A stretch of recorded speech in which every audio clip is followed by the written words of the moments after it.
Mesdames et messieurs, à retenir pour l'essentiel dans notre journal du jeudi 11 août 2022, visite des chantiers d'URCAP par le ministre de l'Aménagement du Territoire, des Infrastructures et des Grands Travaux, Jean-Jacques Bouya, puis constat de notre rédaction sur une source d'eau potable impropre à Punga et Timonika.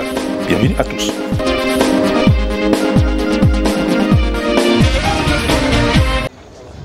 Le ministre de l'Aménagement du Territoire, des Infrastructures et de l'Entretien routier, Jean-Jacques Bouya, a effectué le mercredi 10 août 2022 des visites d'inspection dans les quartiers précaires assainis de Tignambi 1 et Mboukou. Une inspection pour constater de visu l'évolution des travaux d'achèvement des chantiers d'URCAP.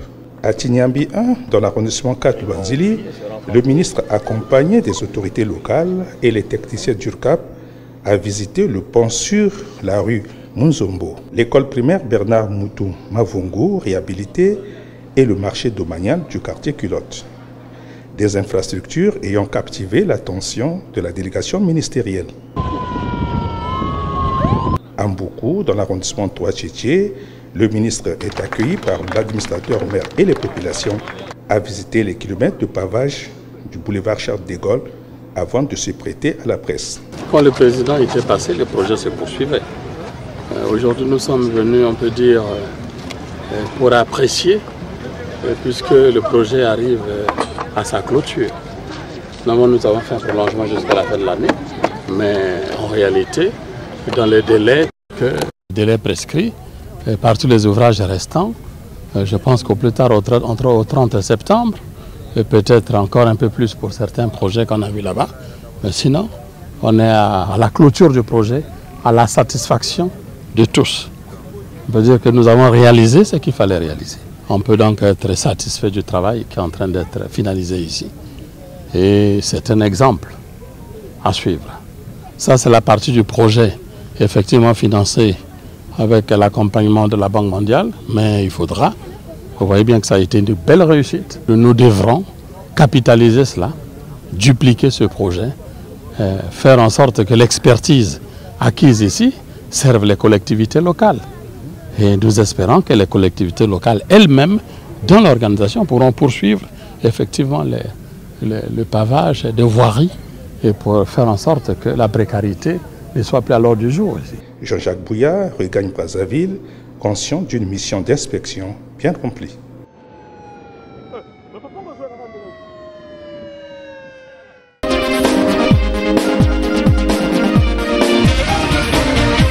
Au cœur du quartier Culotte à Tignambi 1, dans l'arrondissement 4 Luanzili, est située l'école primaire Bernard Moutou Mavungu, née des cendres de l'ex-école primaire Drapeau Rouge. Un complexe scolaire moderne, made in d'URCAP, regroupant un cycle préscolaire et primaire, un cycle préscolaire composé d'un bâtiment de 3 salles de classe et d'un bloc sanitaire maternel. À sa façade gauche, un cycle primaire de 2 bâtiments R+1, de 7 salles de classe chacune, surplombées à l'entrée principale d'un bloc administratif R+1. À l'arrière droite, un aire de jeu de basketball, un stade junior de football, un fourrage d'eau et un espace de vente. Une école primaire de référence au regard de la qualité de ces bâtiments que va sans doute accompagner un enseignement d'excellence. Pourvu que les acteurs du système éducatif prennent soin de ce temple du savoir, le garantissant du vandalisme aveugle des apprenants. Un modèle d'architecture à suivre pour la construction d'autres complexes scolaires dans les arrondissements de Pointe-Noire.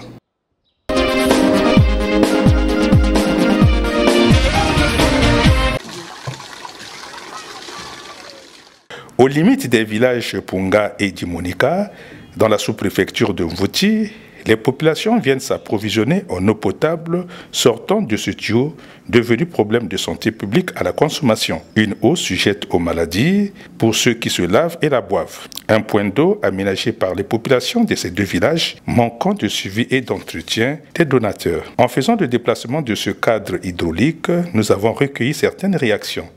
Que l'État a dit Maza et plus de pompe y a bien pour que ya salbe bien. Parce que vu que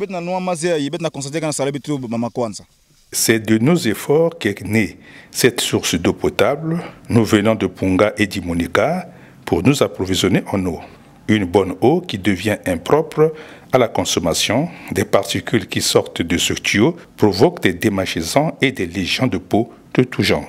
Les autorités doivent nous trouver des solutions. Nous leur demandons de nous venir en aide pour soulager nos angoisses, sachant que sans l'eau, il n'y a pas de vie. Une eau qualifiée de potable doit être régulièrement entretenue par la révision de ses conduits d'adduction, gage d'une sécurité sanitaire des populations bénéficiaires dans les périphéries des villes, voire des villages-centres.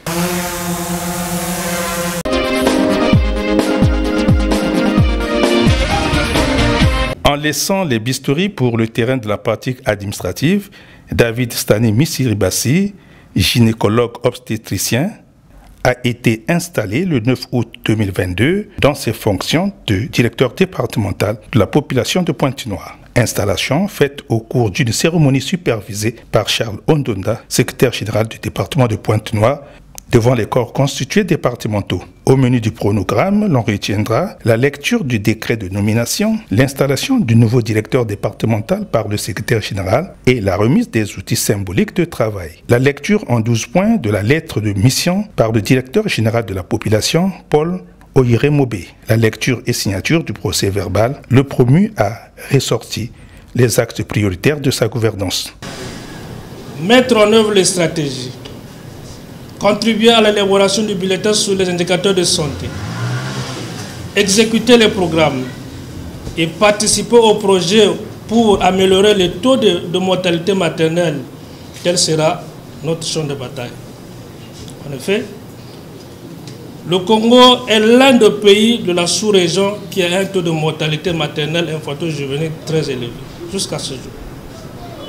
Le rapport de 2021 l'en témoigne. Près de 445 décès maternels pour 100 000 naissances vivantes, la ville de Pointe-Noire ayant le plus de décès à 111 décès maternels pour 100 000 naissances vivantes, comparativement à la ville de Brazzaville qui a 97 décès maternels. La plupart, selon le rapport de 2021, sont des décès évitables. Notre mission, c'est de réduire ce taux de décès en participant aux stratégies élaborées au niveau central et en mettant en œuvre les programmes du gouvernement en matière de santé dans le département. Au nom du préfet Alexandre Honoré Paca, le secrétaire général a exhorté le nouveau directeur départemental. Monsieur le préfet m'a chargé de vous dire que l'exercice de la fonction de directeur départemental impose ou exige des attitudes réactives. Quand on vous confie une mission, soyez-en sûrs qu'on attend ou qu'on s'attend à une suite et dans les délais. Vous devez donc pour cela faire preuve de pragmatisme, de diligence et aussi de pertinence de l'analyse de certaines approches opérationnelles qui vous seront demandées. Une page de la carrière administrative s'ouvre au docteur David Stani Misiribassi dans l'exercice de ses nouvelles fonctions.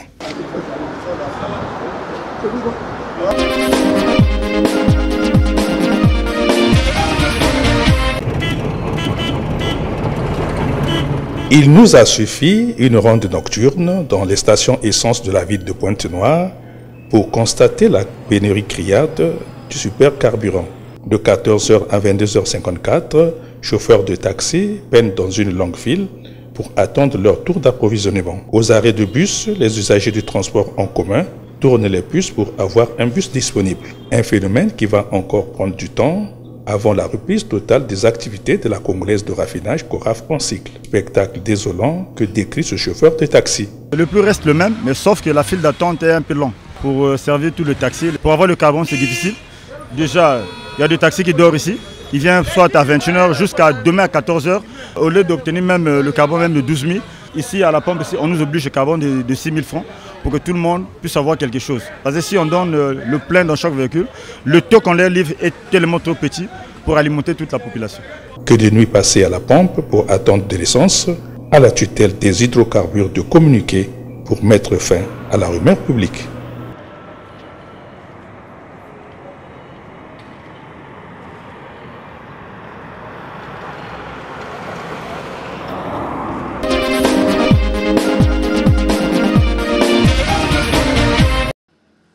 Dans le département du Kouilou, 36 élèves du primaire ont pris part ce mardi 9 août 2022 aux épreuves écrites du concours d'entrée dans les lycées d'excellence de Mbunda et de Oyo. Sont retenus pour le déroulement de ces épreuves l'école primaire Raymond Chikaya de Luango. Pour s'enquérir du déroulement des épreuves écrites de ce concours, le préfet Paul Adam Dibouilou est arrivé sur les lieux et a lancé les dites épreuves. Je vous remets les épreuves de mathématiques. Voilà. Et les craies. Ce, en présence du sous-préfet de la localité, du directeur départemental de l'enseignement préscolaire, primaire, secondaire et de l'alphabétisation et du délégué national au Kouilou, Love Frédéric Okweke. Ce concours tenu en une journée a permis aux candidats de plancher sur les mathématiques, la dictée question, l'expression écrite et les questions de cours. L'an dernier, on rappelle, le département du Kouilou a obtenu les 10 places réservées à lui en fonction de l'excellence du travail des candidats présentés, ce qui a rassuré le représentant de l'État dans ce département. La tenue de ce concours marque la fin des examens et concours dans notre pays, notamment pour cette année. Ce qu'il faut également retenir, c'est que le Kouilou, en termes de résultats, va crescendo. Et on peut dire que concernant le concours d'entrée dans le lycée d'excellence de Mbunda et d'Oyo, l'année dernière, le Kouilou déjà a fait du 100%. C'est-à-dire, il y a eu 10 admis qui ont été dispatchés et à Mbunda et à Oyo.